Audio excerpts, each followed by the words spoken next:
fatto si va in continuità, al di là di Flavio Tosi, i 4 vice segretari, che sono il vice segretario vicario Roberta Toffanin, l'onorevole Cortellazzo, il consigliere regionale Maltauro e Gianluca Forcolì.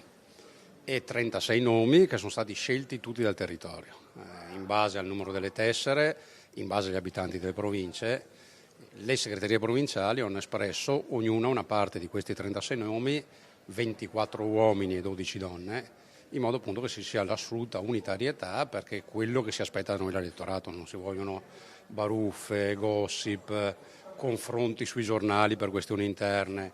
All'elettore interessa che Forza Italia a livello locale, a livello regionale e a livello nazionale lavori per il territorio, faccia proposte e trovi soluzioni. In Forza Italia erano parecchi decenni che non si facevano i congressi e Antonio Tajani giustamente ha detto: se vogliamo essere un partito vero si devono fare i congressi, meglio se unitari, perché questo dimostra compattezza anche verso l'esterno.